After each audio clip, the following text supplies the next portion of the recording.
Astaghfirullah. Bismillahirrahmanirrahim. Assalamualaikum warahmatullahi wabarakatuh.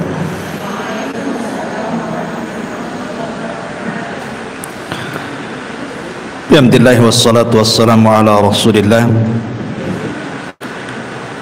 wa ala alihi wa sahbihi wa mawalah wa la hawla wa la quwata illa billahi wa ba'd. Alhamdulillah, segala puja dan puji hanya milik Allah subhanahu wa ta'ala. Salawat dan juga salam kita hadiahkan kepada Rasul kita Nabi besar Muhammad sallallahu alaihi wa ala alihi wasallam. Pembahasan di pagi hari ini, insyaallah kita akan membahas seputar renungan kematian. Dan ini pembahasan seputar alam barzah, dari mulai kematian, kemudian masuk ke alam barzah. Di sana ada himpitan kuburan, fitnah kubur, azab kubur, kemudian juga apa saja yang bisa menyelamatkan kita dari azab kubur, kemudian amal-amal apa saja yang bermanfaat bagi si mayat, dan begitu seterusnya. Ma'asyiral muslimat yang dimuliakan Allah subhanahu wa ta'ala, Allah subhanahu wa ta'ala berfirman, kullu nafsin dha'iqatul maut. Setiap jiwa itu pasti mengalami kematian. Siapapun manusianya, bahkan para nabi sekalipun disentuh dengan kematian. Walaupun ada diperselisihkan seperti Nabi Ilyas, apakah dia masih hidup, kemudian Nabi Khidir, apakah dia masih hidup, tapi pendapat yang kuat wallahu a'lam bahwa mereka juga sudah meninggal, kecuali yang dikecualikan Allah, Isa ibnu Maryam. Karena memang Allah subhanahu wa ta'ala yang berfirman bahwa Isa itu belum meninggal. Tetapi semua manusia pasti meninggal, hatta Isa sekalipun akan meninggal. Makanya ketika para ulama membahas kenapa Nabi Adam alaihi salatu wassalam diturunkan dari sorga ke bumi, supaya mengalami kematian. Sebab kalau Adam tetap di sorga, Adam tidak akan mengalami kematian. Karena sorga itu darul khulud, tempat memang dikekalkan di situ. Makanya Adam supaya disentuh dari kematian, hikmahnya adalah diturunkan dia dari sorga ke bumi. Makanya Adam pun disentuh dengan kematian, dan seluruh anak turunannya juga disentuh dengan kematian. Apalagi kematian itu kan sesuatu yang sudah ditakdirkan. Setiap manusia itu sudah ada takdirnya. Dan semakin jauh periode Adam sampai ke umat Rasul kita Muhammad sallallahu alaihi wasallam, maka usia manusia juga semakin pendek. Terlebih Nabi sallallahu alaihi wasallam membatasi dengan kalimat a'maru ummati bainas sittina wa sab'in. Bahwa usia umatku itu berkisar antara 60 sampai 70 tahun saja. Artinya sedikit sekali yang melewati 70 tahun. Rata-rata manusia itu 70 tahun ke bawah pasti sudah meninggal. Makanya hati-hati nih kalau sudah 50, 60 ya, siap-siap aja ya. Karena Rasul membatasi masalahnya. Kalaupun lewat maka patut disyukuri. Karena Nabi SAW mengatakan sebaik-baik manusia itu yang panjang umurnya dan baik amalannya. Maka kalau dilewatkan 70 tahun berarti harus dijaga amalannya. Bicara tentang kematian, kita tahu bahwa di antara arkanul kiamah, rukun-rukun kiamat itu atau rukun-rukun hari akhir itu, salah satunya adalah al-maut, kematian. Makanya Nabi SAW mengatakan, idza mata ahadukum qamat qiyamatuh. Kalau seandainya salah seorang di antara kalian itu meninggal, berarti telah tegak kiamat padanya. Kiamat itu maksudnya kiamat besar itu pasti terjadi. Sebagaimana kematian juga pasti berlaku. Tetapi dari dua perkara ini yang jelas-jelas adalah kematian. Yang pasti itu pasti adalah kematian. Sebab kiamat besar itu belum pasti kapan terjadinya. Karena Nabi SAW sendiri ketika ditanya oleh malaikat Jibril kapan kiamat, Rasul tidak jawab kan. Rasul hanya mengatakan mal mas'ulu anha bi'a'lama minas sa'il. Orang yang ditanya tidak lebih paham daripada orang yang bertanya. Maknanya Rasul dan Jibril sama-sama tidak tahu kapan kiamat. Tapi kalau kematian itu sudah kepastian. Kenapa? Karena Rasul sudah membatasi umur antara 60 sampai 70 tahun, sedikit yang melewati itu kata Nabi. Lah dari sini karena kematian jauh lebih pasti dibandingkan kiamat, maka sudah selayaknya manusia itu punya persiapan. Apa persiapannya? Tentu tidak lain dan bukan taqwallahi azza wa jalla, bertakwa kepada Allah subhanahu wa ta'ala. Ma'asyiral muslimat yang dimuliakan Allah subhanahu wa ta'ala, ada hadis yang panjang sekali. Hadis ini dari Bara bin Azib radhiyallahu anhu.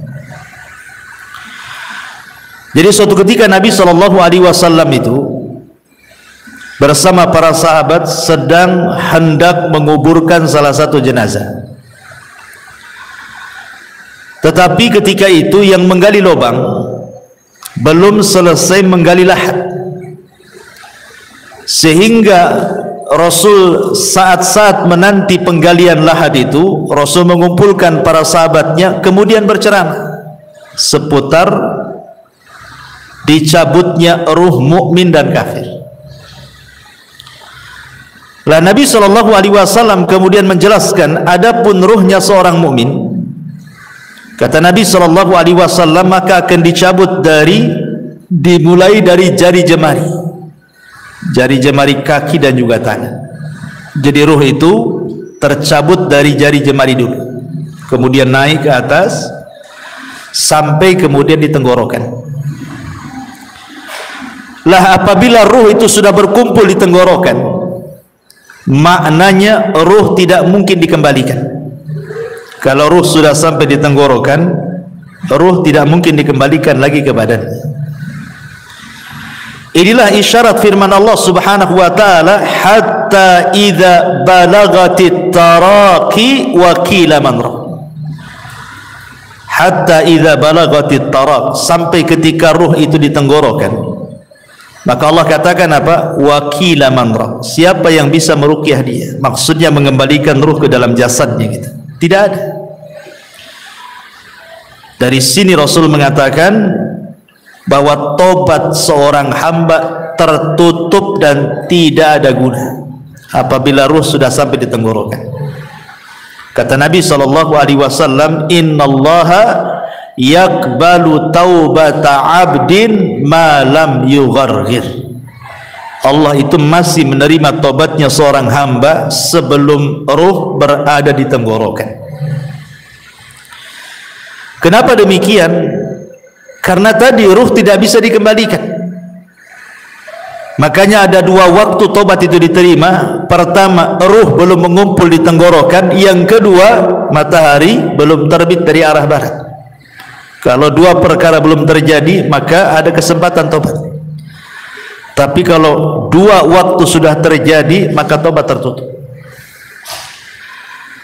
Kemudian Nabi SAW mengatakan, apabila ruh dicabut itu tabi'ahul basar, jadi pandangan kita mengikuti. Ruh itu kan keluar dari mulut kita, kemudian keluar, nanti mata ini mengikuti ruh tercabut. Makanya setiap orang yang meninggal pasti melotot matanya karena mengikuti pandangannya. Maka disunahkan ditutup supaya tidak mengenakuti orang. Lah disitulah Allah Subhanahu wa ta'ala mengutus malakul maut dan rusulul maut. Jadi ada dua malaikat. Pertama malakul maut yang memang tugasnya hanya mencabut nyawa.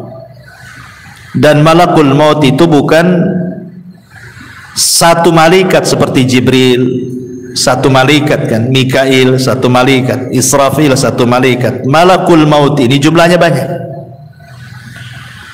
Karena setiap hari yang mati itu kan bukan satu orang. Satu dunia ini bisa ratusan bahkan ribuan. Kalau terjadi bencana seperti kemarin di Turki kan, itu bisa ribuan tuh dalam satu hari itu. Kemudian yang kedua ada namanya rusulul maut. Seperti Allah Subhanahu wa ta'ala mengatakan tawaffathum rusuluna. Maka Allah Subhanahu wa ta'ala mewafatkan mereka dengan mengutus rasul-rasul kami. Lalu apa tugasnya rasul-rasul maut itu? Malaikat-malaikat utusan kematian itu, ada yang menyiapkan kain kapan dari sorga kalau dia ruhnya seorang mukmin.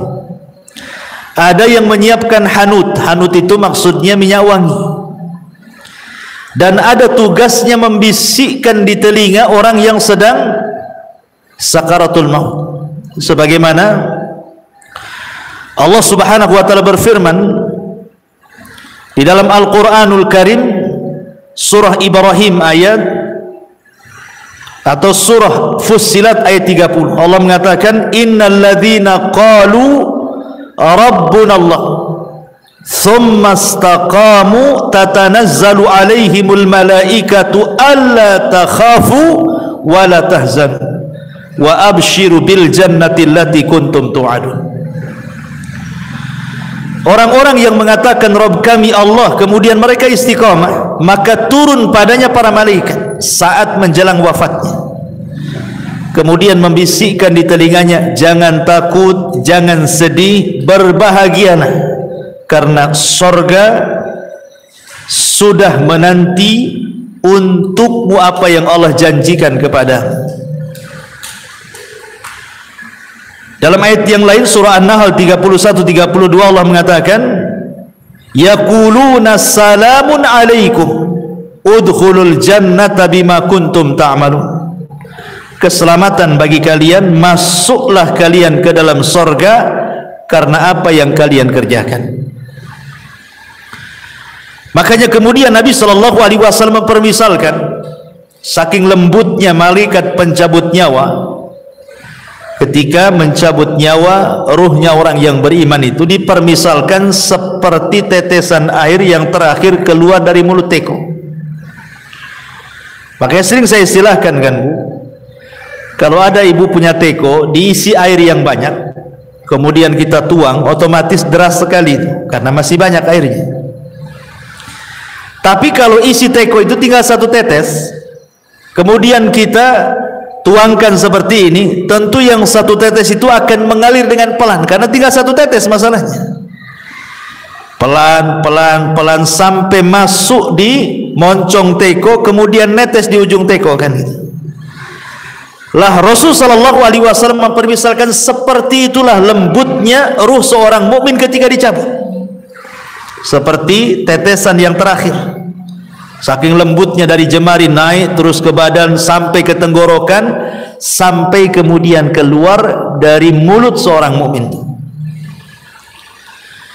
Tetapi walaupun demikian, yang namanya kematian itu pasti ada sakaratnya. Setiap kematian itu pasti ada keperitannya, ada rasa sakit. Dan itu dialami Nabi SAW. Kalau Nabi saja mengalami, apalagi kita. Nabi yang mengatakan wa inna lil mauti la sakarat, rupanya dalam kematian itu ada sakaratnya, ada rasa sakitnya, yang terkadang tidak ada yang tahu rasa sakit itu kecuali Allah Subhanahu wa ta'ala.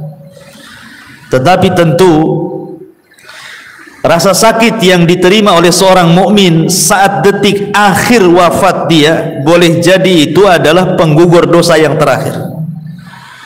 Boleh jadi rasa sakit yang dialami di dia itu adalah penggugur dosa terakhir dia. Artinya sebuah kebaikan, bukan sebuah keburukan. Tapi rasa sakit yang dialami orang kafir, munafik, fasik boleh jadi awal azab bagi dia. Terkadang kita bisa melihat ada orang koma itu berbulan-bulan disiksa oleh Allah Azza wa Jalla karena dosanya kan itu. Tapi ada orang mati itu rasanya enak nengoknya gitu. Senyum, bisa mengucapkan kalimat la ilaha illallah, tahu-tahu sedang sujud meninggal, tahu-tahu sedang ibadah meninggal, tahu-tahu baca Quran pula dia meninggal kan. Macam-macam orang meninggal. Tapi yang jelas bahwa ketika tugas malaikat maut hanya mencabut ruh itu saja selesai, maka yang bertugas selanjutnya adalah siapa? Rusulul maut. Diletakkan ruhnya di kain kafan dari sorga, kemudian dibaluri minyak wangi dari sorga, kemudian dibalut, yang subhanallah dijelaskan dalam hadis itu bau minyak wangi dari sorga itu membumbung sampai ke langit, sehingga semua para malaikat di langit itu bertanya, itu ruhnya siapa itu? Maka malaikat yang bertugas membawa ruh ini naik ke langit akan menyebutkan nama terbaik yang disukai dia ketika di dunia. Ruhnya fulan ibnu fulan. Makanya penting orang punya nama baik itu. Maka ketika ruh itu naik ke langit, disinilah Allah Subhanahu wa ta'ala memberikan kemuliaan kepada ruhnya seorang mukmin dengan menyuruh para malaikat penjaga langit itu untuk membuka pintunya, karena langit itu kan punya pintu.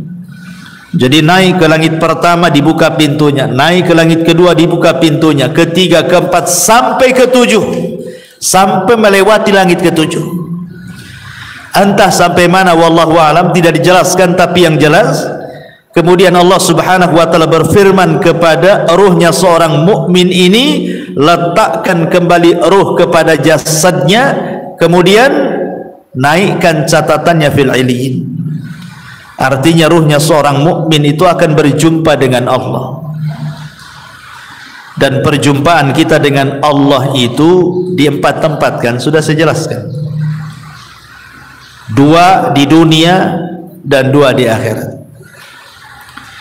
2 di dunia, yang pertama saat sholat, itulah saat perjumpaan kita dengan Allah. Sebenarnya saat sholat itu adalah saat perjumpaan kita dengan Allah, karena Allah yang mengatakan wa innaha lakabiratun illa alal khashiin. Sholat itu berat kecuali bagi orang-orang yang khusyuk. Kemudian Allah tafsirkan dalam Al-Quran siapa orang-orang yang khusyuk itu, alladzina yadhunnuna annahum mulaqu rabbihim, orang-orang yang yakin bahwa mereka sedang berjumpa dengan Allah. Kemudian yang kedua, ini saat sakaratul maut ini, saat ruh dibawa oleh malaikat rusulul maut ke melintasi langit ketujuh, itu juga berjumpa dengan Allah. Dan Allah katakan kembalikan ruhnya ke dalam jasadnya, kemudian naikkan catatannya di tempat yang paling tinggi yang disebut dengan illiyin. Kemudian 2 nanti kelak pada hari kiamat, ketika Allah Subhanahu wa ta'ala menggiring manusia sesuai dengan sesembahannya.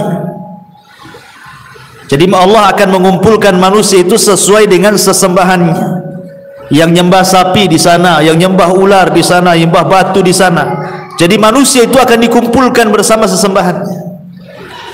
ketika semua manusia dikumpulkan bersama sesembahannya, disitulah Allah Subhanahu wa ta'ala akan menampakkan siapa yang menyembah kepada dirinya, akan menampakkan kepada manusia yang selama ini menyembah kepada dirinya.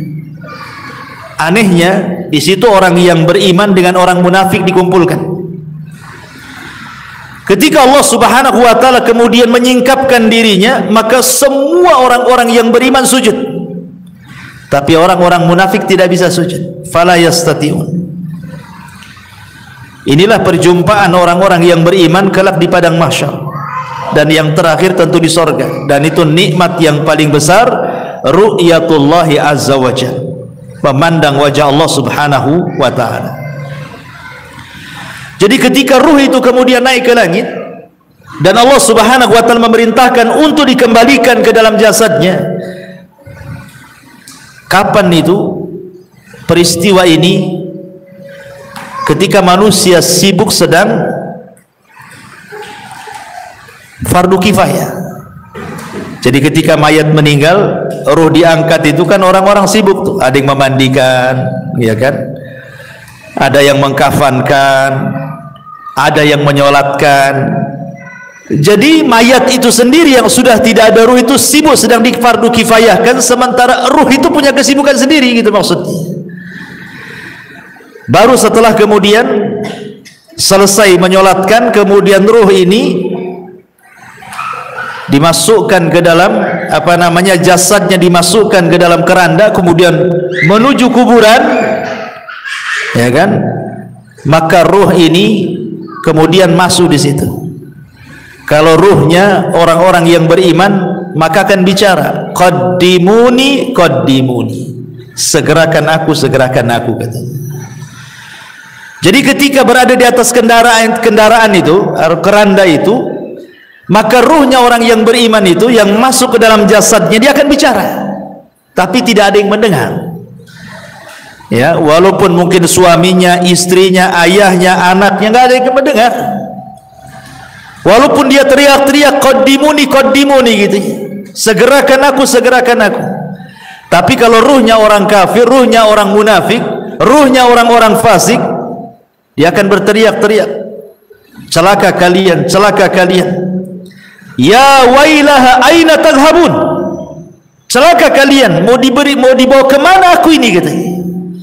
Ini kalau ruhnya orang jahat nih, mereka akan mengatakan, ya wailaha aina tadhhabuna biha, hendak dibawa kemana aku ini.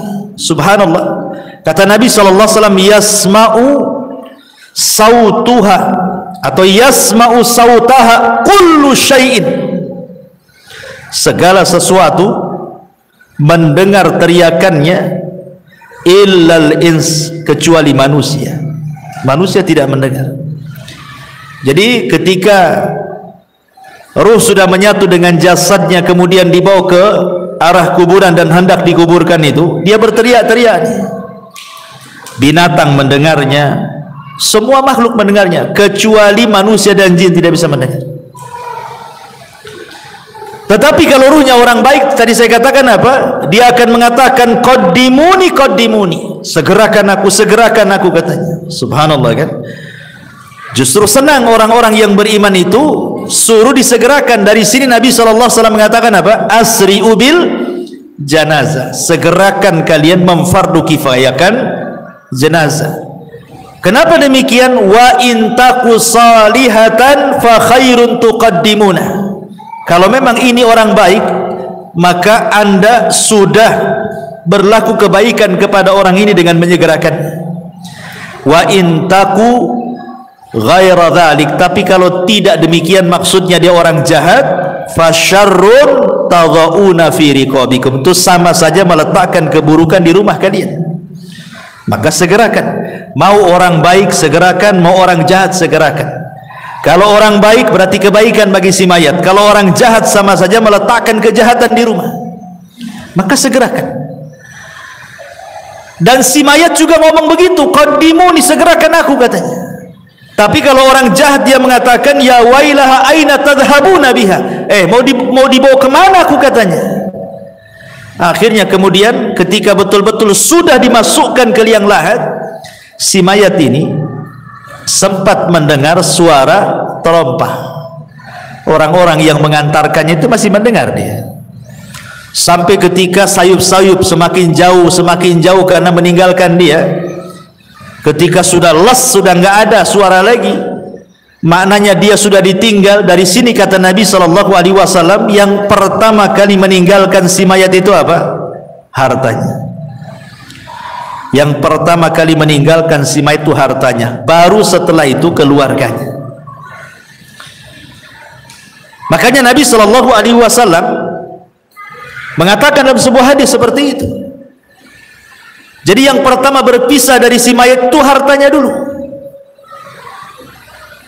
Coba sekaya apapun orang mati itu, kalau dia sudah meninggal, tetap saja kain kafannya yang murah kan gitu.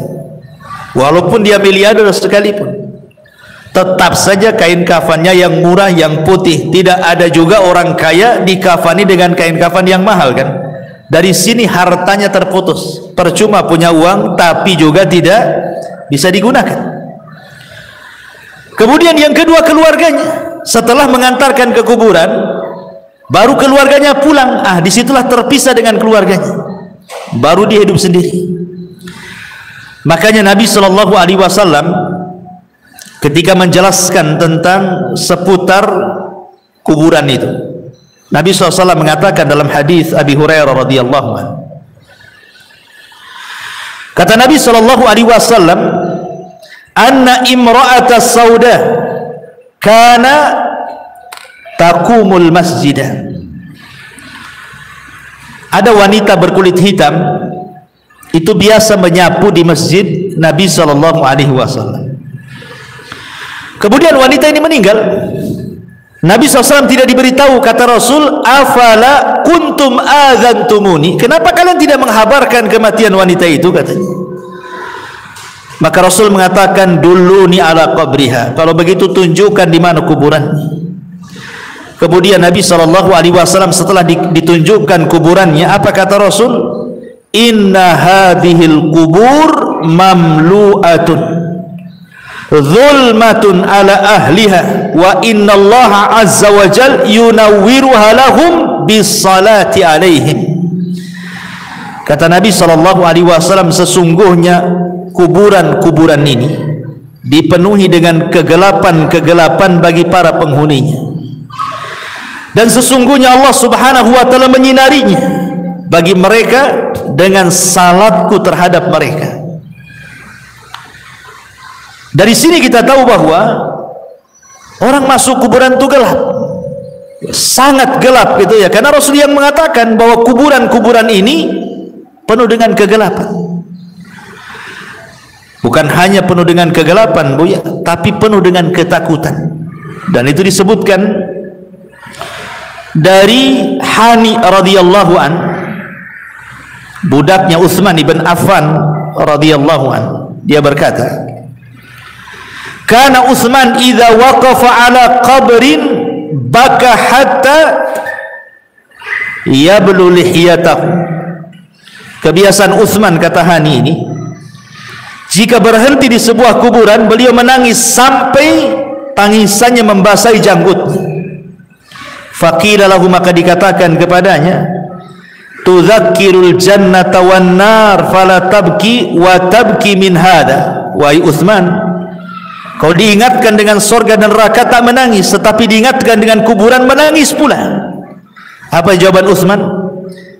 Kata Utsman ibn Affan radhiyallahu anhu mengatakan, inna nabiyya sallallahu alaihi wasallam qala, karena Nabi SAW bersabda, innal qabra awwalu manzilin min manazilil akhir, fa in naja minhu fama ba'dahu aisar minhu wa illam yanju minhu fama ba'dahu ashaddu minhu. Qala wa qala an-nabiy sallallahu alaihi wasallam, ma ra'aitu mandaran qad illa al-qabru afda'u minhu, kata Rasul. Kata Utsman ibn Affan radhiyallahu anhu, aku pernah mendengar Nabi sallallahu alaihi wasallam bersabda, kubur ini adalah persinggahan pertama dari persinggahan-persinggahan akhirat. Bila seseorang selamat dari keburukan kubur, maka setelahnya lebih mudah baginya. Tapi bila dia tidak selamat dari keburukan kubur, maka setelahnya lebih berat. Kemudian Utsman mengatakan, sungguh aku pernah mendengar Rasul mengatakan, aku tidak melihat satu pemandangan pun yang lebih menakutkan dibandingkan kuburan, kata Rasul. Jadi kuburan ini menakutkan dan juga menggelapkan. Lah ketika kemudian si mayat ini sedikit demi sedikit kan sudah hilang suara terompah yang didengar yang mengantarkannya itu, disitulah datang dua malaikat yang disebut dalam hadis itu namanya Munkar dan juga Nakir. Apa yang dilakukan Munkar dan Nakir? Kata Nabi dalam hadis Bara bin Azib ini, fayatihi malakani. Kemudian dua malaikat datang kepadanya, fayajlisanihi, maka mendudukkan si mayat itu yang sudah ditiupkan ruh itu tadi. Fayaqulani lahu, maka keduanya akan membentak dan mengatakan, man rabbuk, siapa Rabbmu? Fayaqul, karena dia orang yang beriman, dia mengatakan Rabbi Allah, Rabbku Allah. Fayaqulani lahu, maka keduanya akan mengatakan kembali, ma dinuk, apa agamamu? Fayaqul, maka dia akan mengatakan diniyal Islam, agamaku Islam. Fayaqulani lahu, maka dua malaikat akan berkata lagi, ma hadzal rajul alladzi bu'itsa fikum, tahukah kalian siapa orang yang diutus kepada kalian ini? Fayaqul, karena dia orang yang beriman, dia mengatakan huwa Rasulullah sallallahu alaihi wasallam, dia adalah Rasul sallallahu alaihi wasallam Muhammad ibn Abdullah alaihi salatu wassalam. Kemudian malaikat tadi berkata lagi, wa ma yudrik, bagaimana kau tahu dia Rasulullah? Kok bisa kamu tahu dia Rasulullah? Fayaqul, maka dia mengatakan qara'tu kitab Allah fa amantu bihi wa saddaqtu, aku membaca Al-Quran, ku beriman dengan Quran, ku benarkan Quran. Fayunadi munadin fis sama, ketika dia bicara seperti itu, maka tiba-tiba ada penyeru dari langit, ang sadaqa abdi, hambaku telah benar, hambaku telah benar dengan jawabannya. Apa yang terjadi? Karena hambaku telah benar, maka fafrishuhu minal jannah wa albisuhu minal jannah waftahu lahu baban minal jannah, lapangkan kuburannya, hantarkan pakaian dari sorga, buka pintu-pintu sorga kepadanya. Kemudian dikatakan fayatihi min rauhiha wa tibiha, maka tiba-tiba ketika pintu sorga itu dibuka, semerbak harum dari sorga itu kemudian masuk ke dalam kuburannya, kuburannya menjadi harum ya. Kemudian ketika itu wa yufsahu lahu fi qabrihi madda basarihi, tiba-tiba kuburannya diluaskan sejauh mata memandang.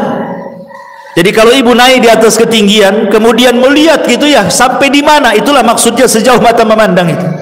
Tapi dalam riwayat yang lain diluaskan itu 70 hasta kali 70 hasta, luasnya kuburan itu diluaskan.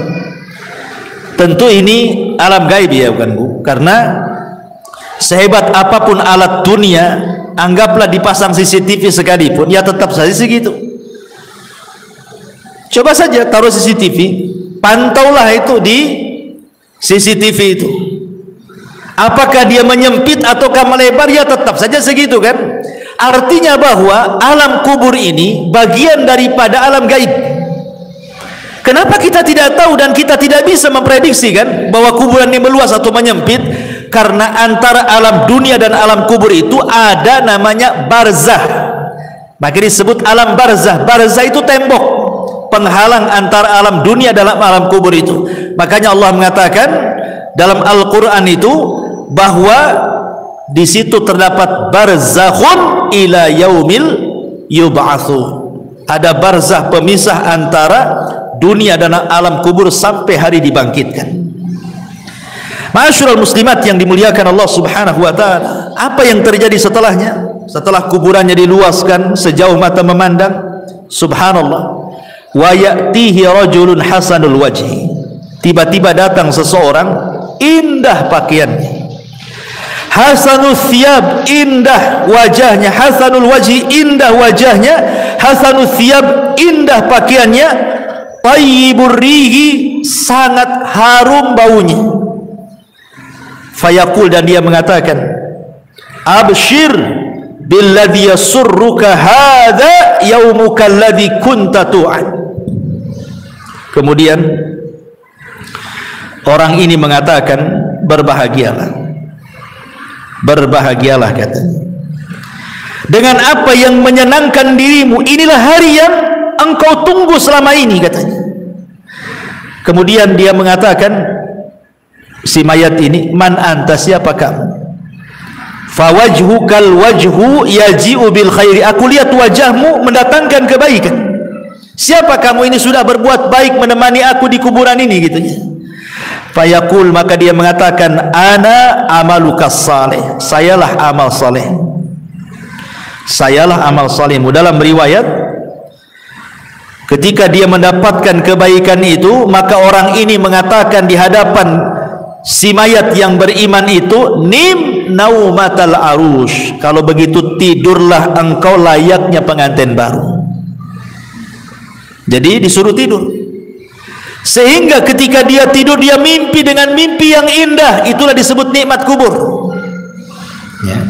Mimpi sangat indah sekali, sehingga tanpa kemudian disadar, tahu-tahu kiamat pula dibangkitkan.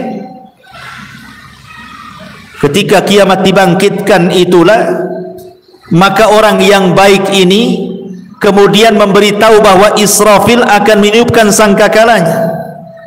Kemudian orang ini mengatakan, siapa kamu ini sebenarnya? Maka orang baik ini mengatakan, ana amalukas saleh, sayalah amal solehmu. Maksudnya sayalah solatmu, sayalah puasamu, sayalah zakatmu, sayalah silaturahimmu, sayalah ibadahmu. Jadi ibadah itu akan menemui kita di kuburan, sebagaimana kita akan menjumpai Allah Subhanahu wa ta'ala di 4 tempat yang saya jelaskan. Kita juga akan menjumpai amal soleh kita di 4 tempat juga sama, 2 di dunia, 2 di akhirat kan itu ya. Adapun di dunia kita bisa rasakan amal soleh kita kan. Ibu kalau hari-hari ngaji seperti ini kan tambah itu kan iman kita itu rasanya itu mau ibadah itu semangat, itu artinya kita mendapatkan amal soleh kita di dunia itu ada pengaruhnya. Sebagaimana orang maksiat kan ada pengaruhnya bukan? Futur, malas gitu ya kan. Maka amal soleh juga kita bisa dapati gitu ya, dengan semangatnya kita beribadah. Karena iman dalam definisi ahli sunnah itu yazidu bi ta'ah, bertambah karena ketaatan. Kita bisa rasakan itu. Kemudian yang kedua, di sini dalam kuburan ini kita akan mendapatkan amal soleh kita dalam wujud manusia,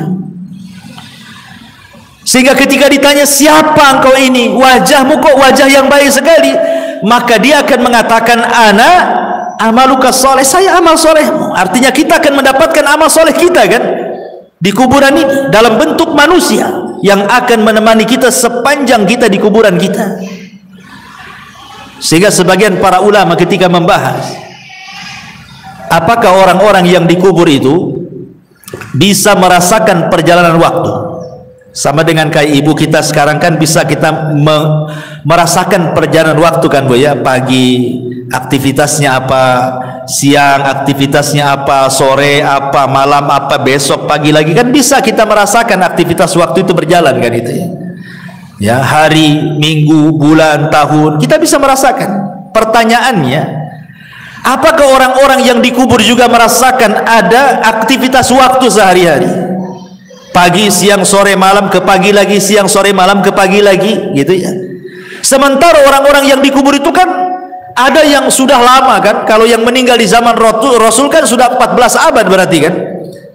Sudah 14 abad sampai sekarang nggak dikiamat-kiamatkan. Atau yang sebelum Nabi umpamanya, tentu lebih lama lagi orang itu di kuburan itu. Apakah mereka akan merasakan bimururil waktu, kata ulama, dengan berjalannya waktu itu? Maka ulama membagi dua, kata ulama, memerinci. Kalau yang di kuburan itu mereka orang-orang yang beriman, baik dari umat Nabi atau umat-umat sebelumnya, dan mereka mendapatkan nikmat kubur, maka mereka tidak akan merasakan berjalannya waktu. Mereka tidak akan merasakan, walaupun ratusan tahun, walaupun ribuan tahun sekalipun, mereka tidak akan merasakan berlewatnya waktu itu. Ya.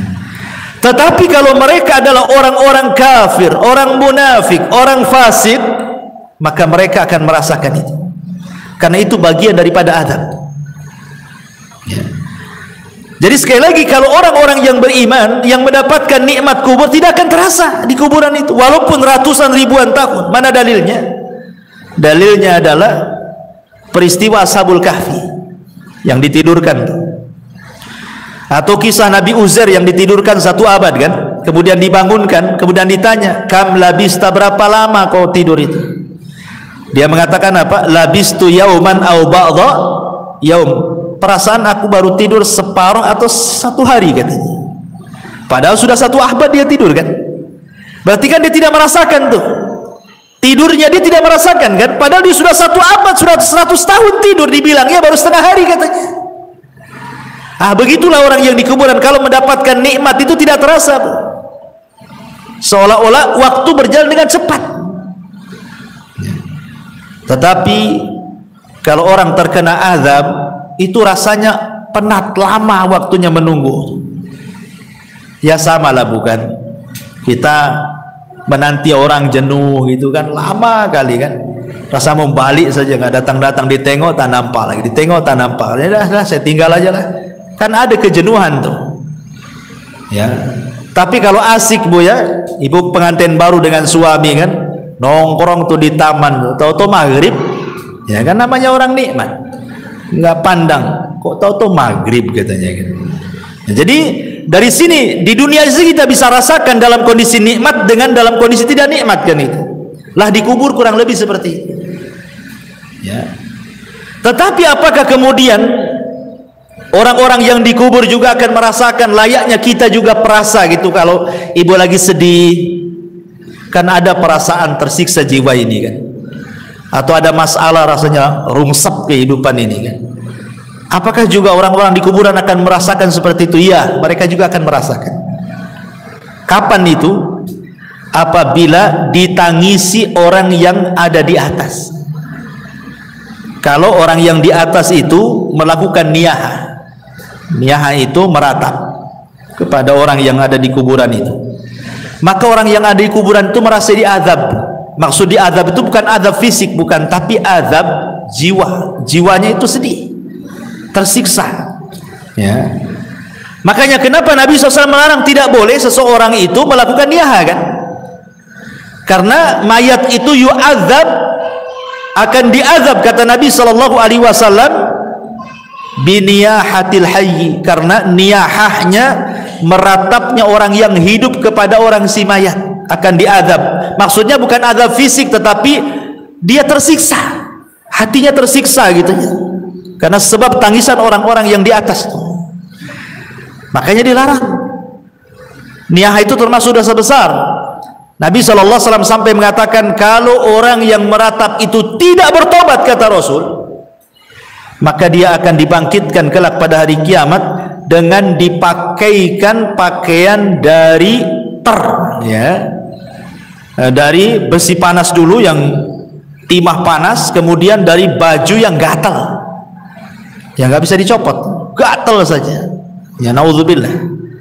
Jadi mereka pun akan merasakan apa namanya ya, bahasa kitanya rungsep tuh ya, hatinya itu nggak tenang, disebabkan tangisan orang-orang yang di atas kuburan. Makanya tidak boleh, kalau ada orang yang meninggal, ikhlaskan saja. Kalau menangis, menangislah sebagai tangisan rahmat karena kesedihan, bukan karena menolak takdir kan. Karena ada orang yang menangis itu karena menolak takdir kan Bu ya, meraung-raung, nanti kalau anak-anak besar jadi apa, kamu sudah nggak ada, macam-macam kan itu ya. Nanti Allah yang tentukan takdirnya, bukan si bapak yang sudah meninggal kan itu ya.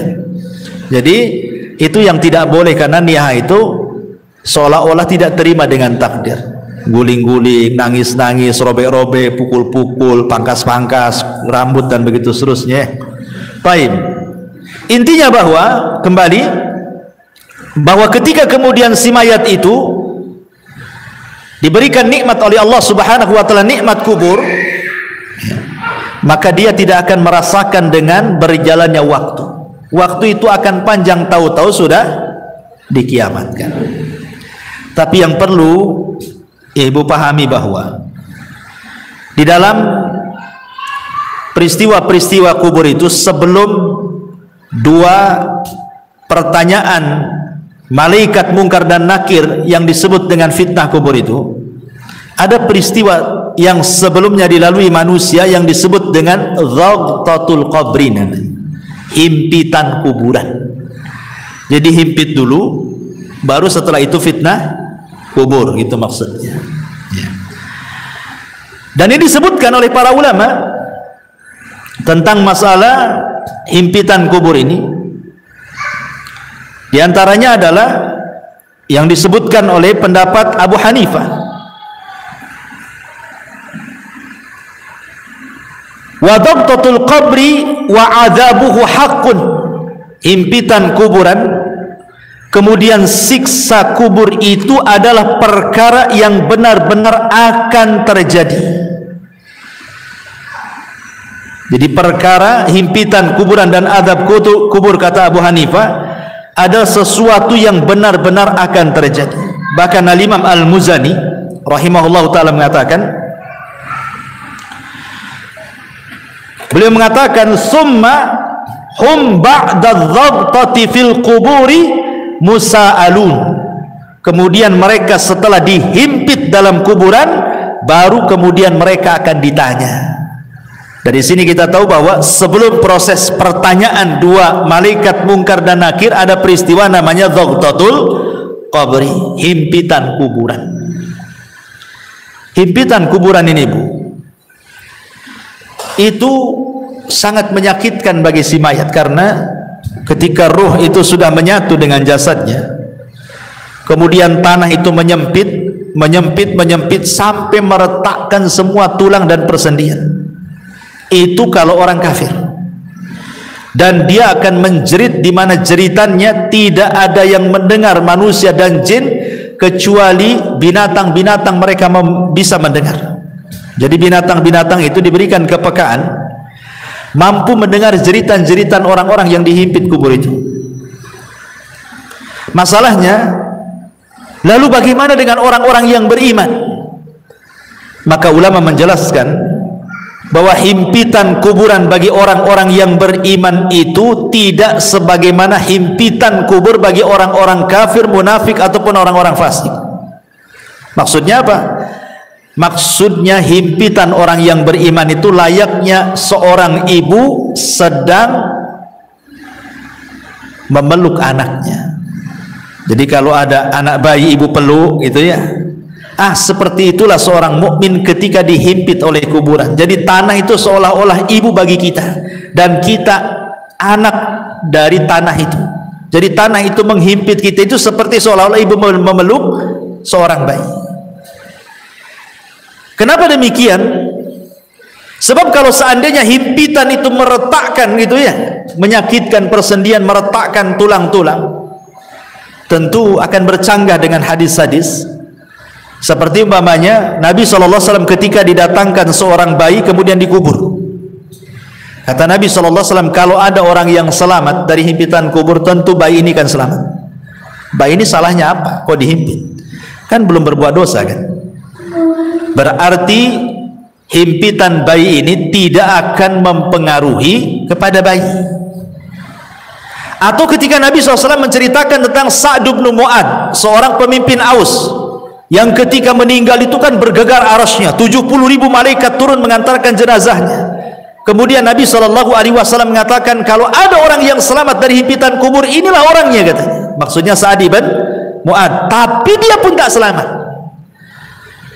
Berarti menunjukkan bahwa bukan himpitan kubur kepada Sa'ad bin Mu'adz atau kepada bayi tidak akan sama dengan himpitan kepada orang-orang kafir.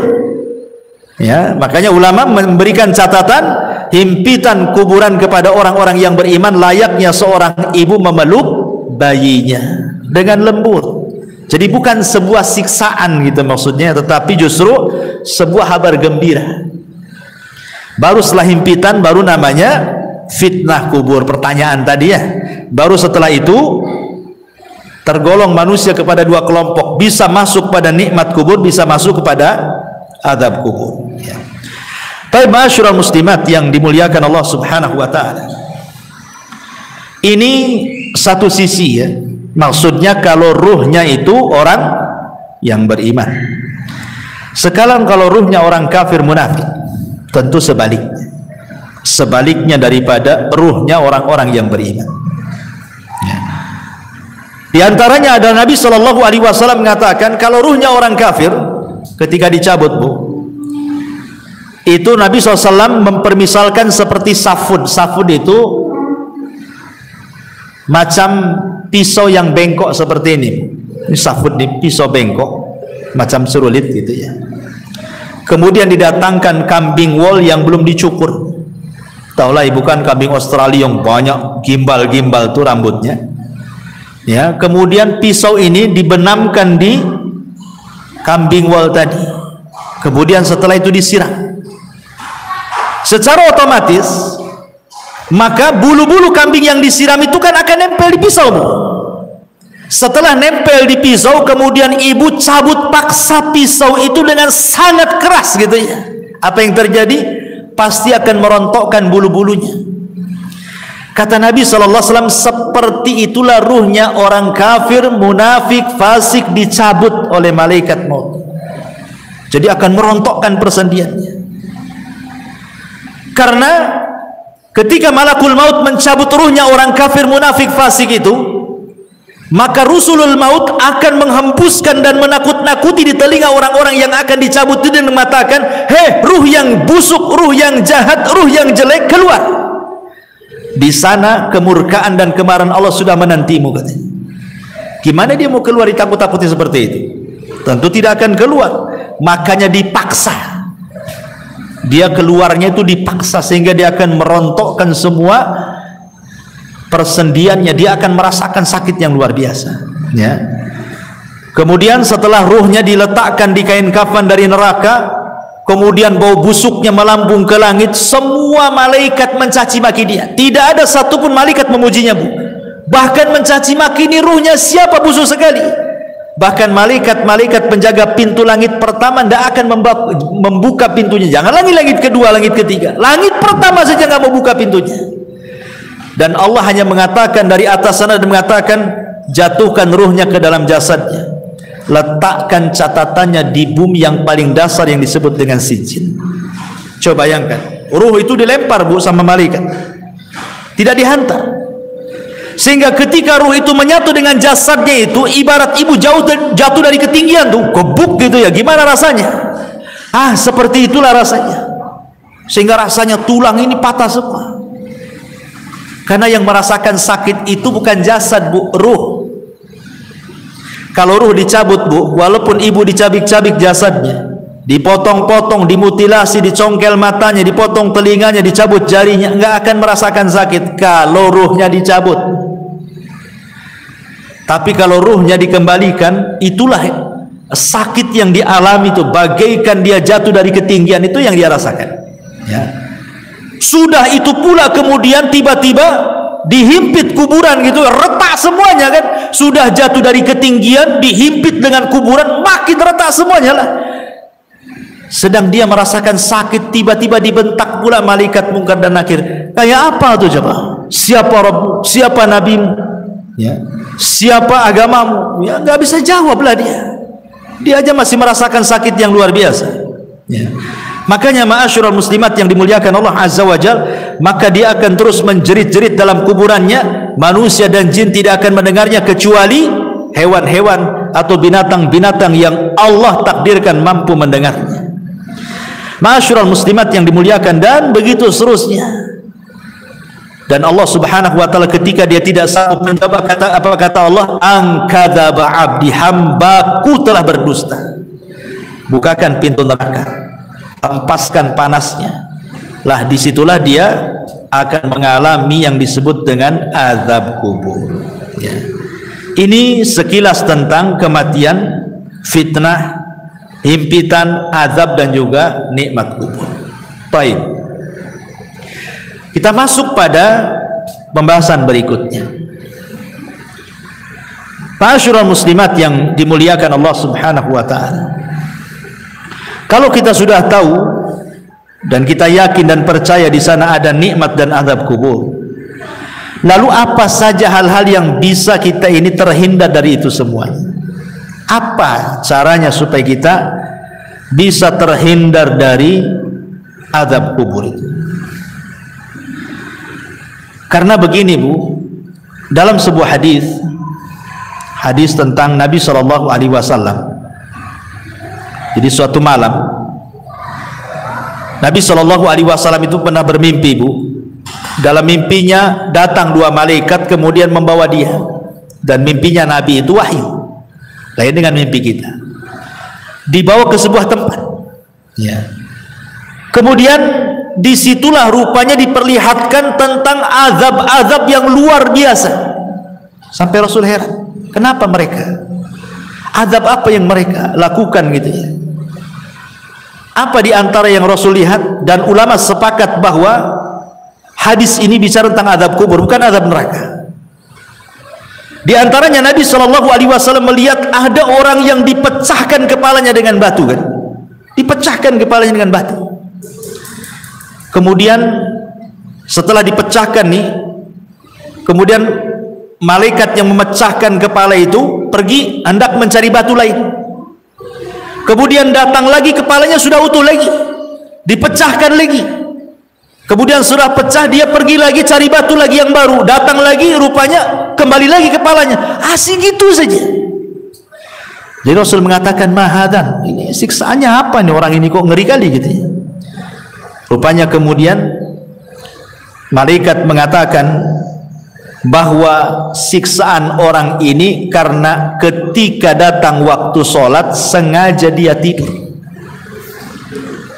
Datang waktu sholat, harusnya kan dia sholat, sengaja pula dia tidur.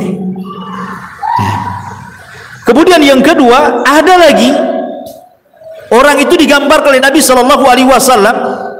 Subhanallah, orang ini kakinya di atas digantung, kepalanya di bawah. Kemudian di sampingnya ada orang bawa pisau bengkok, kemudian dimasukkan di mulutnya, kemudian dirobek sampai tengkuknya. Kemudian setelah itu dimasukkan di lubang hidungnya, dirobek sampai tengkuknya. Setelah robek ini dari hidung ke tengkuk, dari mulut ke tengkuk, kemudian dia mau mengambil sebelah kirinya. Ketika diambil sebelah kirinya, sebelah kanannya sudah kembali lagi. Ya. Kemudian dirobek dari sebelah kiri, mulut sampai ke tengkuk, hidung sampai ke tengkuk. Ketika pindah ke sebelah kanan, balik lagi ke semula gitu. Asik gitu saja. Sehingga Rasul mengatakan, kenapa orang ini? Maka kemudian malaikat ini mengatakan, karena ketika di dunia ini dia suka berdusta sampai dustanya itu membumbung ke ufuk, katanya. Maksudnya apa dusta membumbung ke ufuk itu, Bu? Maksudnya dusta membumbung ke ufuk itu, maksudnya dustanya itu sampai menyebar kemana-mana. Dahulu orang berdusta menyebar itu kan sulit, Bu. Pamannya kita mau berdusta, untuk menyebar di satu puskopkar ini agak sulit karena kan dari mulut ke mulut. Tapi kalau sekarang ini kita nulis di medsos saja sebuah berita hoax, itu sudah menyebarkan satu dunia, bukan? Jadi hadis ini baru dipahami oleh para ulama, rupanya inilah yang dimaksud orang berdusta sampai membumbung ke ufuk itu. Sekali nulis kemudian langsung di-share, bukan hanya satu grup, satu dunia tahu. Inilah maksudnya berdusta membumbung ke ufuk ini. Naudzubillah, sekarang loh hari-hari orang berdusta semua orang lihat. Ya, maaf saya minum.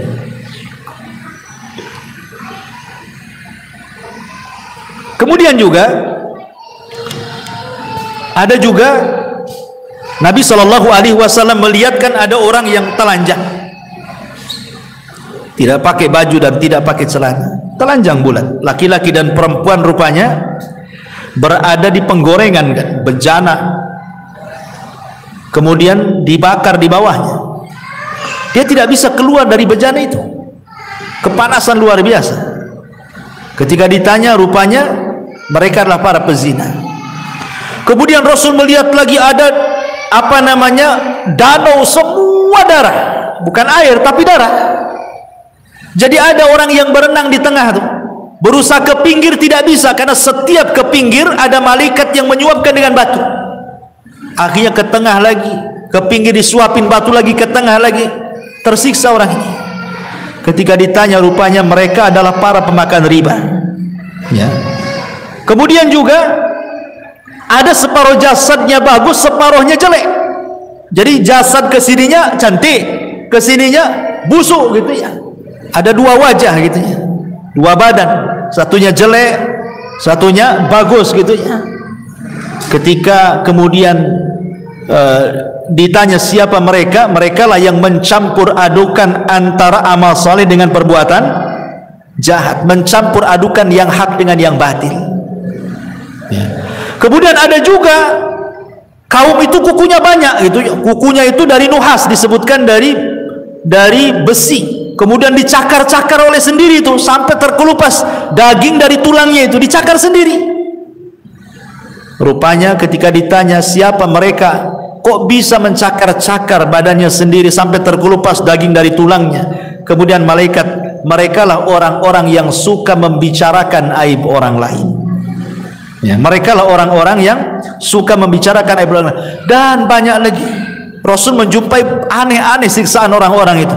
Dan ulama mengatakan ini bukan siksaan neraka, ini siksa kubur. Apa penyebabnya coba? Penyebabnya banyak. Tadi sudah disebutkan di sini. Di antaranya orang yang tidur saat waktu sholat.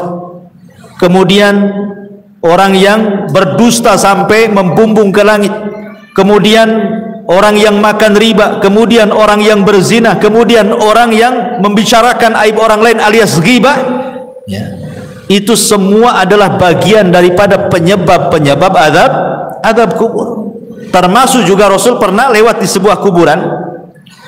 Rasul mendengar orang-orang itu diazabkan. Kemudian Rasul mengambil pelepah kurma, dibelah jadi dua, kemudian diletakkan di satu kuburannya, yang satunya satu kuburan. Kata Rasul, mudah-mudahan sebelum kering pelepah ini bisa meringankan azabnya kan. Kemudian sahabat bertanya, kenapa orang itu wahai Rasul? Kata Rasul, yang satu karena suka ngadu domba kan, itu namimah, sana sini ngompori orang. Yang satunya pula kalau dia cebok tidak bersih, dia tidak pernah menghindar dari membersihkan najis saat buang hajat kecil ataupun hajat besar.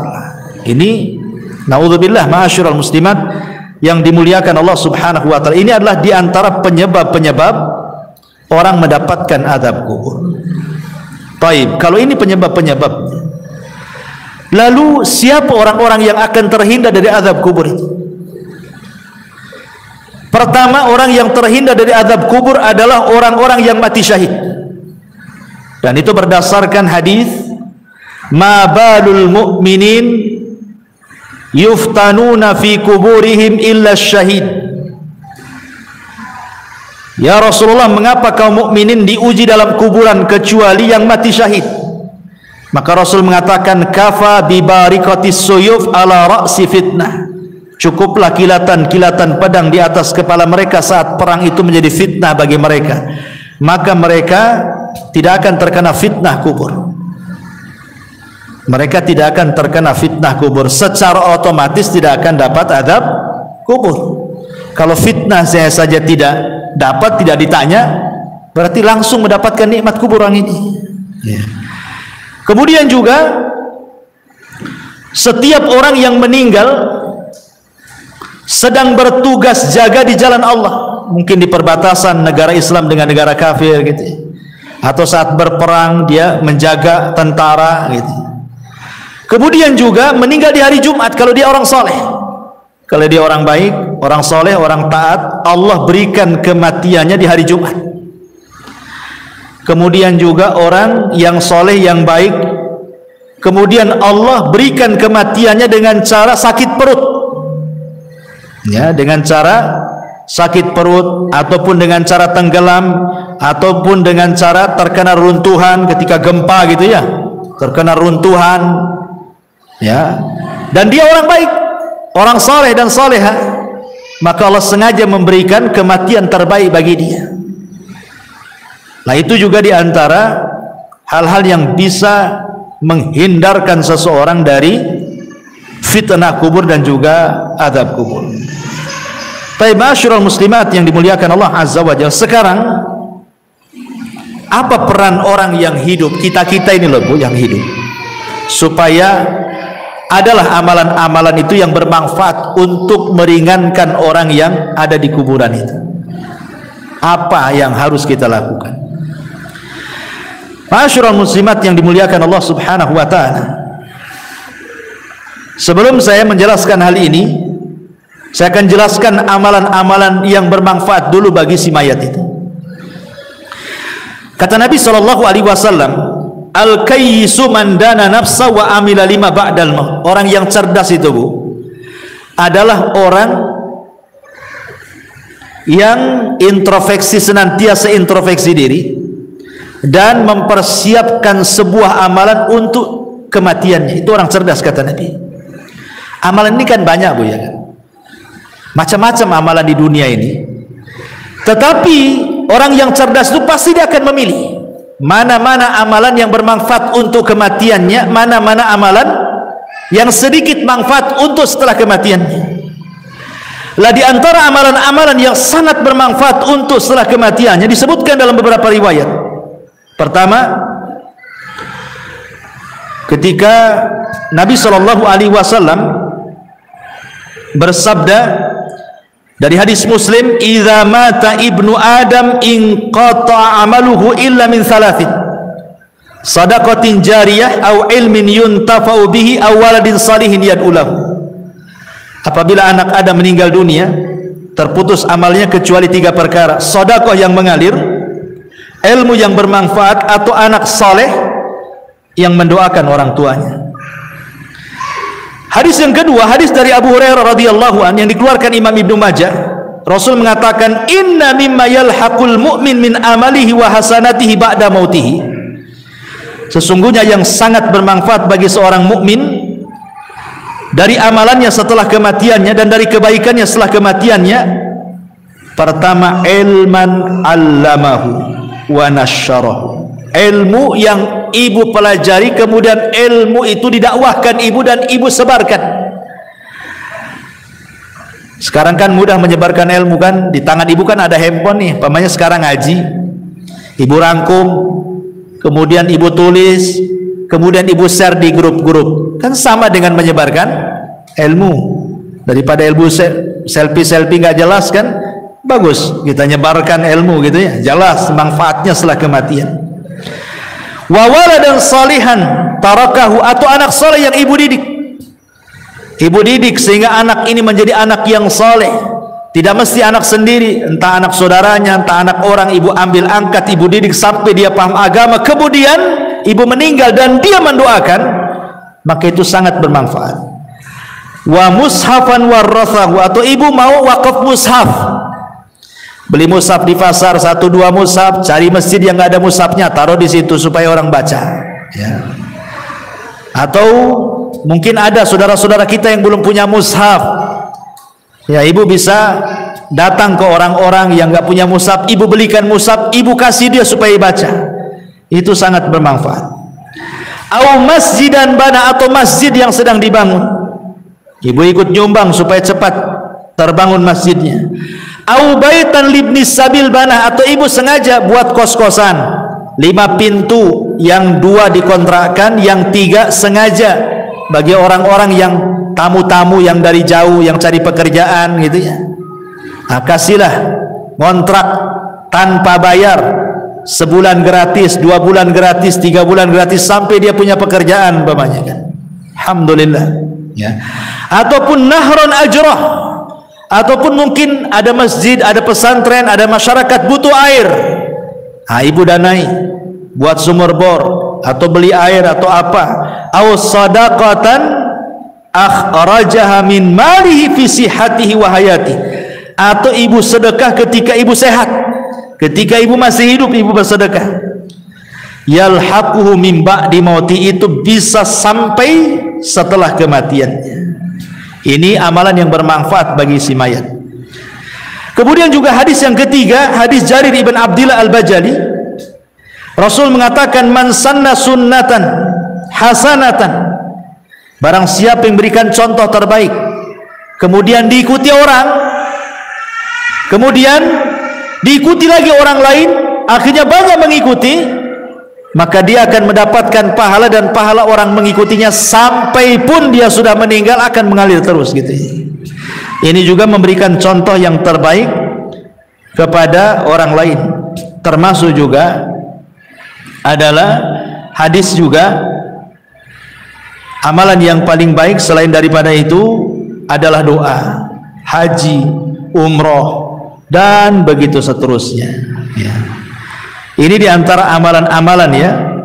Lalu kita yang hidup, umpamanya ayah kita meninggal, ibu kita meninggal, suami atau istri atau siapalah dari orang yang kita cintai meninggal, bagaimana cara membahagiakan mereka?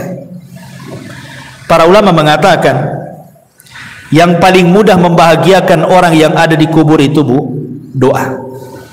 Itu yang paling mudah. Kalau ibu ingin membahagiakan orang tua yang sudah meninggal, ibu yang sudah meninggal, bapak yang sudah meninggal, kita ingin membahagiakan mereka, maka ibu terus berdoa sejak dia meninggal sampai hari ini, walaupun mungkin berpuluh-puluh tahun. Berdoalah dengan 3 kata. Apa itu? Allahumma gfir lahu, ya Allah ampuni dosanya. Maka dia sangat bahagia, Bu, kalau ibu ngomong begitu. Yang kedua, Allahumma arhamhu, ya Allah kasihi dia, rahmati dia. Itu sangat bahagia kalau dia mendengarnya. Yang ketiga, Allahumma tsabithu, ya Allah tetapkan dia. Yutsabbitullahu alladhina amanu bil qauli tsabit, ya Allah mantapkan jawabannya supaya jangan salah ya.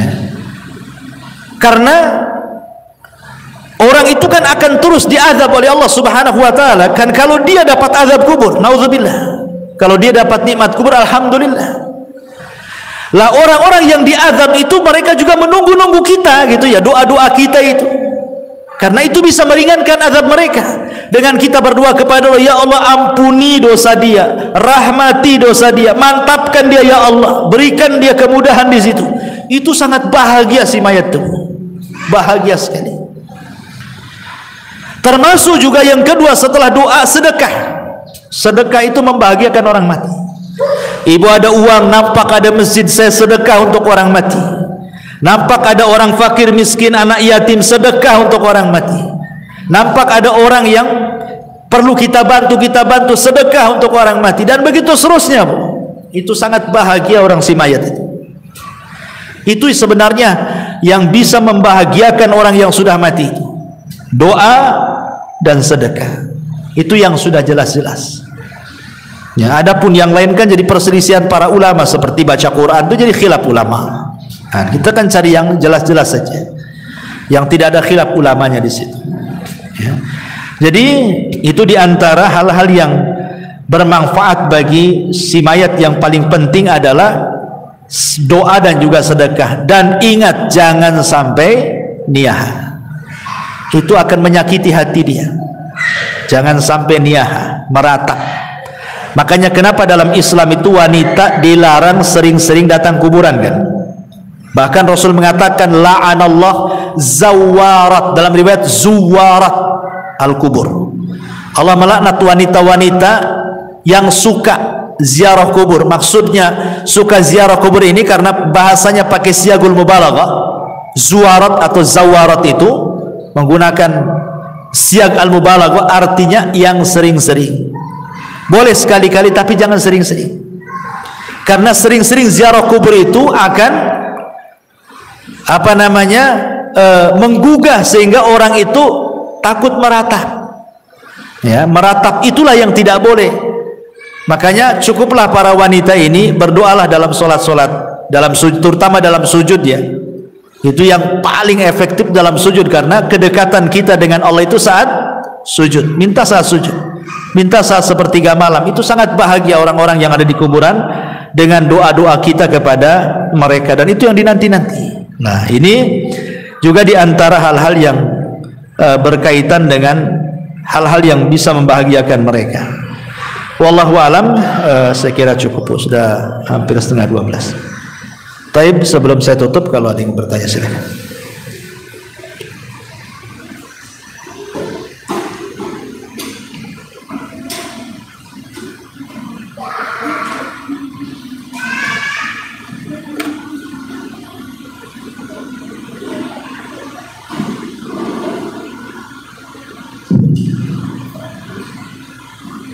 Assalamualaikum warahmatullahi wabarakatuh. Waalaikumsalam warahmatullahi wabarakatuh. Di bab yang setelah mulai kita lebih tempat, terus pada bab pengaruh orang merasa di kuburan, maka orang yang meninggal akan merasakan tidak tenang.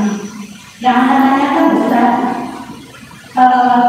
apakah pengaruh orang yang merasa tersebut tidak merasa tenangnya itu bagi orang yang soleh atau bagi orang yang diazab? Maksud anak, apakah orang yang soleh merasakan juga ketika ada keluarganya yang anak-anaknya beliau tersebut? Iya. Ya, apakah termasuk juga orang yang beriman ataukah di luar orang beriman gitu ya? Kalau kita melihat hadis-hadis tentang masalah larangan niyahah, Bu, itu umum, ya, sangat umum. Seperti Nabi SAW mengatakan, isnatani fin nasi huma bihi kufrun, at-ta'nu fin nasabi wan niyahatu alal mayyit. Dua perkara kalau terjatuh maka jatuhlah dalam kekufuran. Salah satunya adalah mencela nasab dan meratap orang mati. Kemudian di dalam hadis Nabi SAW mengatakan bahwa sebab di antara azab kubur itu, maksudnya si mayat itu merasa tersiksa dengan azab itu adalah biniyahatil hayy, karena ratapan orang yang hidup.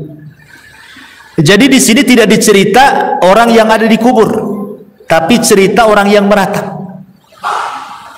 Berarti siapapun orang yang dikubur, apakah dia orang soleh, apakah dia orang baik, kalau diratapi gitu ya, maka dia akan tersiksa hatinya. Ingat, tersiksa hatinya, bukan tersiksa badannya ya. Diazab di sini bukan azab fisik, bukan. Tapi merasa sedih dia di dalam kuburannya. Kenapa kok saya walaupun sudah mendapatkan nikmat kubur kok diratapi? Saya sudah senang di sini. Sehingga dia akan merasa sedih juga gitu, si mayat yang ada di dalam kuburan itu. Makanya dilarang. Kenapa kemudian Nabi menganggap niyahah itu sebagai dosa besar? Karena menyiksa hatinya orang yang sudah meninggal, walaupun dia orang baik. Ya, walaupun dia orang baik, ibunya soleh, bapaknya ibunya soleha, bapaknya soleh, kemudian meninggal. Anaknya pula toleh gitu ya, nggak jelas gitu, akhirnya meratap, maka kan tersiksa itu ibu bapaknya. Maksudnya tersiksa batinnya, sekali lagi ya, bukan jiwanya, bukan badannya disiksa, nah maksudnya batinnya tersiksa. Ya, jadi tidak ada ketenangan jadinya. Dia sudah tenang masih juga diganggu. Itu maksudnya. Wallahu a'lam. Wa ya. Cara membahagiakan orang yang meninggal tadi ada dua sebab, banyak berdoa dan banyak sedekah. Yang Anda tanyakan Ustaz, ketika Allah memilih dia sebagai orang yang soleh, Ustaz, tentu saja seperti yang Ustaz sampaikan tadi, dia ibarat orang yang tertidur dan tidak merasakan apapun kecuali kenikmatan. Yang Anda tanyakan dengan kaitan bangga terakhir ini Ustaz, apa saja bagi orang yang sudah mendapat kenikmatan, yang dia sudah tertidur dan yang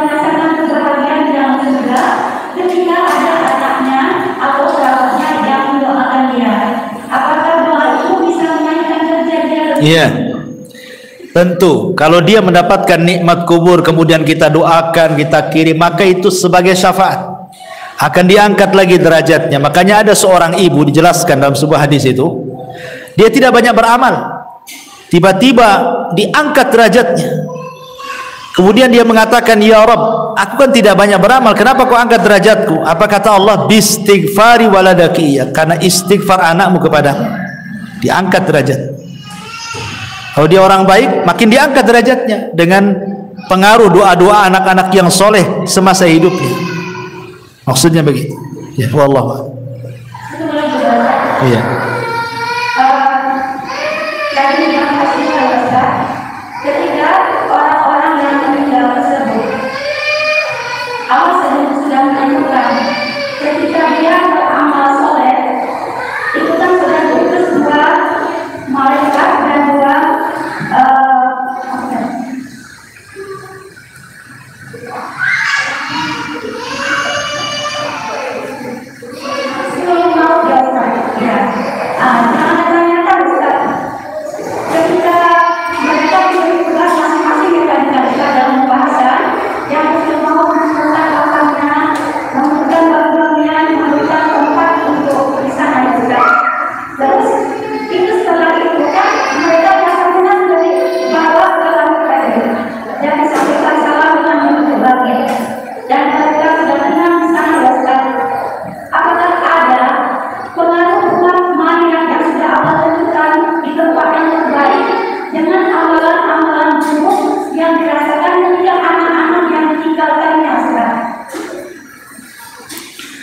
ya, alhamdulillah. Kalau dia orang baik kemudian anak-anaknya tidak baik, itu kan disebabkan karena apa dulu ya kan? Apakah orang tua ini sudah berusaha mendidik, tapi Allah takdirkan anak pula jadi fitnah, maka orang tua berlepas diri karena dia sudah mendidik. Pamannya dari kecil ibu sudah berusaha nyekolahkan di tempat yang baik, di pesantren, bawa guru ngaji, di rumahnya pun luar biasa. Setelah besar pula tiba-tiba orang tua meninggal, anaknya pula terkena pergaulan bebas, jahat, akhirnya futur, tidak istiqomah, akhirnya tidak soleh kan? Maka orang tua ini tidak ada hubung kait dengan anaknya. Sebagaimana Nuh alaihi salatu wassalam ketika berusaha mengajak Kan'an naik ke atas perahu, ya bunayyarkam ma'ana, naik wahai anak, tapi Kan'an tak mau. Akhirnya Allah mengatakan, sudah tinggalkan, innahu laisa min ahlik, dia bukan keluargamu lagi. Jadi kalau orang tua sudah berusaha mengarahkan tapi anak pula yang berbelok, itu orang tua tidak bisa disalahkan, artinya tidak akan menanggung dosa anak ya. Tapi kalau orang tua soleh sendiri membiarkan anaknya gitu ya, maka dia akan kenal dosa anaknya, karena dia tidak bertanggung jawab. Dia akan terpengaruh di situ, dan dia pun pasti akan mendapatkan hal-hal dalam kuburan kan, karena itu kan termasuk dosa. Orang tua membiarkan anaknya tidak bertanggung jawab kan dosa. Iya jelas, karena dia berbuat dosa lah kan gitu. Di dunia aja berbuat dosa. Orang tua membiarkan anak kan dosa, jelas dosa anak. Bahkan itu termasuk durhakanya orang tua kepada anak. Seperti yang dulu pernah saya ceritakan, ada anak dilaporkan sama orang tuanya ke Amirul Mukminin Umar bin Khattab karena jahat. Kata orang tua ini, wahai Amirul Mukminin, hukum anak saya, jahat dia sama saya, kata. Akhirnya Amirul Mukminin lihat dohir kasusnya, hampir mau menghukum anak itu. Kata anak itu cerdas, tunggu dulu wahai Amirul Mukminin, bisa enggak saya bicara, kata. Kata Amirul Mukminin, bicara. Anak ini mengkiaskan, Amirul Mukminin, saya enggak bercerita, kata. Ada orang membeli seorang budak wanita, kemudian digauli budak wanita itu. Setelah hamil dia tidak suka kehamilannya, dia hanya ingin gauli saja. Lahirlah kemudian dari budak itu anak laki-laki. Karena tidak suka dari awal, tidak punya keinginan punya anak dari budak, akhirnya dibiarkanlah anak itu sampai besar akhirnya jahat. Kira-kira wahai Amirul Mukminin, yang disalahkan bapaknya, tuannya, atau anaknya kalau itu jahat? Kata Amirul Mukminin, ya bapaknya lah salah. Kata anak itu kisah itu saya ini, kata. Maka Amirul Mukminin mengatakan, tutup kasusnya. Sebelum anakmu durhaka kepadamu, engkau sudah durhaka kepada anak. Kan itu ceritanya. Ya, jadi tidak semua durhaka itu berasal dari anak orang tua. Orang tua pada anak pun bisa durhaka, gitu maksudnya. Ketika tidak mendidik, kan, berarti kan dosa besar, dia melanggar karena tidak bertanggung jawab. Sementara Rasul mengatakan kullukum ra'in wa kullukum mas'ul. Kalian itu pemimpin dan akan ditanya setiap kepemimpinannya, kan. Ya jelas pengaruh itu. Dosa anak itu akan terbawa kalau itu kesalahan orang tua. Ya, wallahu a'lam. Tadi Ustaz sampaikan amal soleh yang tidak umum di tempat tadi yang silakan belum dijawab, belum dijaga, Ustaz. Yang pertama, ketika kita dalam majelis. Yang kedua, ketika di dalam kuburan dalam lingkungan siang. Terus yang kedua lagi, ya? Yang kedua di akhirat. Ya, ketika dalam bentuk catatan. Iya.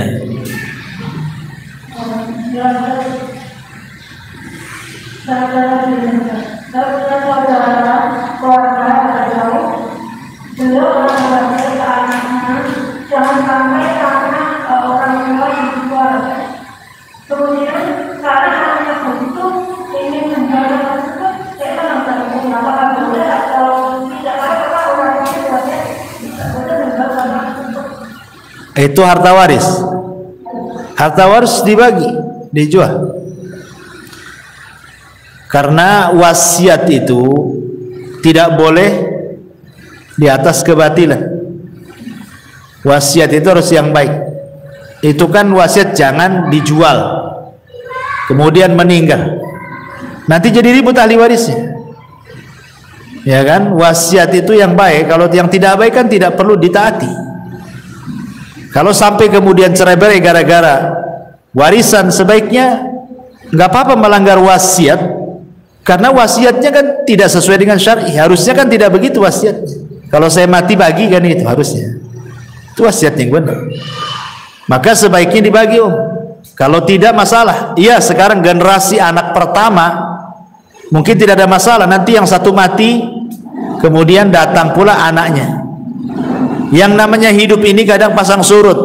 Kadang-kadang saya pernah menyaksikan, Bu, ada orang itu ketika ekonominya bagus, dia nggak mau harta waris, nggak mau, cukup dengan yang ada saja. Allah takdirkan bankrupt dia, baru ngorek-ngorek waris. Artinya bahwa manusia itu pasti akan mengalami pasang surut, kan. Ada orang yang ketika sehat merasa saya tidak perlu waris, ketika sakit nggak punya duit, mau berobat, melirik harta waris akhirnya. Butuh juga dia. Kalau yang lain menahan, zalim dia mau berobat gak ada duit, zalim jadinya. Orang ini mau berobat, apa dibiarkan dia mati, nggak dicairkan warisannya? Itu sama dengan membunuh saudaranya. Ya, sebaiknya makanya kata Rasul itu cepat waris itu dibagi, supaya satu bermanfaat bagi ahli waris, untuk modal, untuk biaya perobatan, untuk pendidikan anak, atau manfaat bagi si mayat. Boleh jadi anaknya yang baik, dia dapat waris karena sudah kaya. Warisan gak seberapa, saya sedekahkan sajalah untuk orang tua saya, kan jadi manfaat, kan. Jadi manfaatnya itu bisa ke orang mati, bisa ke ahli warisnya. Itu kalau waris itu. Kalau tidak, banyak konflik itu, banyak bunuh-bunuhan gara-gara waris. Ya, silaturahim terputus gara-gara waris. Banyak madharatnya waris itu kalau nggak seperti begitu. Wallahu a'lam.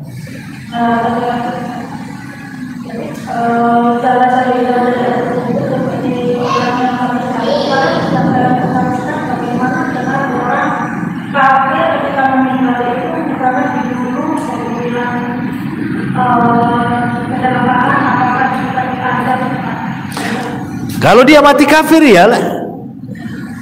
Kalau dia mati kafir, umpamanya dia mati kecelakaan, ya tetap dia akan dapat azab kalau dia mati kafir.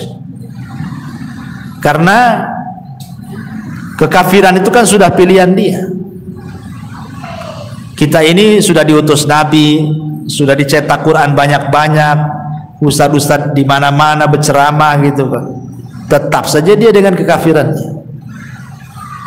Apakah Allah akan disalahkan? Tidak. Wa ma kunna mu'adzibina hatta nab'atha rasulah. Tidaklah kami mengadab sebuah kaum sampai kami utus rasul. Dan rasul sudah diutus. Kenapa tidak mencari kebenaran? Gak ada lagi hujah. Ya, dengan diutusnya Rasul, dengan diturunkan Quran itu sebagai hujah, tidak ada alasan lagi kita di hadapan Allah. Ya, wallahu a'lam. Sama yang kata waris tadi ya Ustaz. Ya. Seandainya seorang suami sudah meninggal ya Ustaz, karena dia tidak punya anak, yang ditinggalkan itu berupa uang atau rumah yang ditempatinya, itu atau rumah itu juga langsung harus dibagikan. Itu kalau rumahnya pemilik suami itu. Terus bagaimana kalau rumah itu memang mahal pernikahan dia tersebut, apakah juga harus dibagikan? Yang jelas bahwa apapun bentuk waris itu cepat dibagi. Karena kesalahan di masyarakat itu, contoh nih, bapaknya meninggal, ibunya masih hidup. Kadang-kadang nggak mau dibagi, ibu masih ada kan? Padahal itu bukan bagian ibu semua. Anak laki-laki dapat, anak perempuan dapat, harus dibagi sebenarnya. Tinggal nanti ibu ikut siapa kan itu. Anaknya yang harus memikirkan kondisi ibunya. Dan itu bentuk birrul walidain, kesempatan sama ibunya masih ada. Tapi kan harus dibagi, tidak bisa. Ya, alasan orang tuanya masih ada, ibunya biarin saja gitu. Dikhawatirkan tadi salah satu anaknya lebih dulu meninggal dibandingkan ibunya. Ibunya masih hidup, anaknya pula meninggal. Kan dia nggak menikmati harta kekayaan warisnya dari orang tuanya kan? Nggak pernah menikmati. Dia mau senang-senang, mau sedekah, mau apa, nggak pernah menikmati. Ini tadi kalau dia tidak punya anak, tidak punya keluarga, apa langsung dibagi dengan kerabat suaminya? Ya jelas kan, ahli waris itu kan ada yang dalam bentuk asobah. Asobah itu ada dua, asobah lidzati, asobah li ghairihi. Artinya anak-anaknya dulu, atau anak laki-laki baru anak perempuan. Kalau tidak ada anak-anaknya kan dia punya saudara, saudaranya dapat dia. Nah, lihat kan sistem waris itu kan ke atas, ke bawah, ke atas, ke samping namanya kan. Ke bawah anak-anaknya dulu, baru ke atas ibu, nenek, buyut, ya kan, baru ke samping saudara. Nah gitu. Tapi mau nggak mau dia kan harus keluar dari rumah itu ya Ustaz? Ya dibagi, harus dibagi. Secara warisnya dibagi dulu. Wallah. Assalamualaikum Ustaz. Waalaikumsalam. Ini mau bertanya tentang tata cara pengumpulan semalam. Sebelum semalam ini meninggal, semalam ini berpesan agar dikumpulkan sesuai dengan Nabi. Iya. Dan yang juga di wasiat ini seperti istrinya gitu. Karena istrinya tidak memiliki kekuatan, jadi sama pihak keluarga itu dikumpulkan tidak sesuai sunnah. Itu apakah yang di wasiat tadi mendapatkan dosa? Ya, alhamdulillah. Ya sebenarnya kalau ada wasiat itu kuat. Orang yang dapat wasiat memandikan itu dia sangat kuat posisinya. Namanya nih, ibu punya suami, kemudian sebelum meninggal tolong bilang sama Ustaz Abu Merah, beliau yang mandikan. Berarti saya ini lebih kuat dibandingkan keluarga, karena saya pihak orang yang diwasiati, lebih kuat posisinya. Ya, harusnya kan pihak keluarga tahu. Nah, makanya kenapa wasiat itu kalau bisa perlu ditulis. Kalau sekarang mungkin direkam gitu ya, ada handphone kan. Nah, kadang keluarga nggak percaya kan, mana ada dia wasiat-wasiat, pandai-pandai kau aja katanya. Takutnya gitu pula kan. Makanya harus ditulis wasiat itu supaya dibaca oleh semuanya. Ya, kalau keluarga nggak percaya kan ada bukti itu. Datangkan orang pintar, para ustadz, nanti kan dijelaskan sama keluarga. Ya, karena masalah wasiat itu kan semua orang paham, takut melanggar wasiat itu. Ya. Sekarang masalahnya kalau wasiat hanya berbisik-bisik sebelum meninggal, dia berbisik, tolonglah kalau saya meninggal kau yang mandikan. Nah, tapi karena terkalahkan dengan keluarganya, akhirnya yang harusnya ibu mandikan keluarganya pula yang lain, atau orang lain fardu kifayah yang lain mandiin kan itu. Ya minimalnya ibu ikut mandikan di situ, ikut mandikan di situ, nah, sebagai bentuk pengamalan wasiat tadi. Karena sebenarnya kalau itu suami istri yang berhak memandikan, ya pasangan masing-masing. Nah, jadi kalau meninggal istrinya, suaminya mandikan atau sebaliknya, karena hanya dua orang inilah yang berhak melihat aurat dari ujung kaki sampai ujung kaki. Yang lain tidak boleh. Ya. Yang boleh memandang aurat semuanya itu hanya suami ke istri atau istri ke suami. Kalau yang lain memandikan itu agak ribet karena harus ditutup auratnya kan. Walaupun anak-anaknya, tetap kalau dia sudah balik ditutup kan gitu. Tapi kalau suami istri bisa terbuka semuanya. Jadi yang lain hanya umpamanya naruh saja gitu ya. Ya istrinya kan bisa, ya namanya kan telanjang kan lebih luas mandikannya. Yang penting sudah diletakkan di tempat kerandanya kan, bisa sendiri asal sudah ditaruh, karena dia leluasa namanya. Lain dengan kalau yang orang lain kan harus ditutup auratnya dulu, minta diguling sana sini, gak repot. Sementara kalau suami ke istri atau istri kepada suami, lebih leluasa dia memandikannya itu. Harusnya kan seperti itu harusnya, tapi kan ternyata tidak seharusnya. Ya rupanya dimandikan orang lain kan. Pertanyaannya tadi, apakah yang diberi wasiat berdosa gitu kan pertanyaannya. Kalau yang memberi wasiat kan sudah meninggal, cemana dia berdosa? Otomatis kan apakah yang diwasiati kalau tidak melaksanakan berdosa? Ya jelaslah kalau dia tidak melaksanakan dan dia tidak ada uzur. Lain kalau uzur pemain sakit, dia tidak bisa memandikan atau jauh, tolonglah pamannya orang Amerika, tolong Ustaz Abu Mereng mandikan. Saya ke Amerikanya kapan kan itu? Ada uzur kan? Atau sakit atau apa lain? Lo nggak ada uzur gimana kan? Ya harus dimandikan dia. Kalau nggak ada uzur. Dan dia berhak namanya istrinya kepada suami, itu suaminya kan lebih berhak sebenarnya. Maksudnya lebih punya power gitu kan? Ini suami saya, gitu. Saya berhak memandikan. Kalaupun yang lain ikut ya silakan dari keluarganya kan. Tetapi tetap yang diberikan wasiat harus ikut mandikan di situ. Wallahu a'lam. Tapi apabila ada seseorang mu'alaf meninggal kemudian dimakamkan dengan cara kafir, bagaimana hukumnya? Ya ini berdosa ini. Satu kampung berdosa. Karena kan fardu kifayah. Kalau seandainya nih orang Zatu Puskopkar nih, ada orang muslim meninggal, anggap mu'alaf, kemudian dibiarkan dikembalikan ke keluarganya yang kafir, berdosa semua. Kenapa? Karena fardu kifayah itu kalau ada yang melaksanakan sebagian, gugur bagi yang lain. Tapi kalau seandainya tidak ada yang melaksanakan, berdosa semua ya. Kecuali kalau memang dari pihak keluarga maksa kan, ini anak saya, kalian yang nggak usah ikut-ikut kan. Sementara kita tidak punya pemerintah yang kuat menekan bahwa seorang muslim tidak boleh lagi dimandikan oleh keluarganya yang kafir kan, yaitu kan darurat namanya. Ya, tapi kalau kita biarkan jelas-jelas dia seorang muslim tidak dimandikan, berdosa semua lah. Karena fardu kifayah itu yang kalau sudah dilaksanakan sebagian berarti gugur bagi yang lain. Kalau tidak dilaksanakan berdosa semuanya. Alhamdulillah. Ya, wallahu a'lam. Ya saya kira cukup. Ya, hampir jam 12. Subhanakallahumma wa bihamdika asyhadu an la ilaha illa anta astaghfiruka wa atubu ilaik.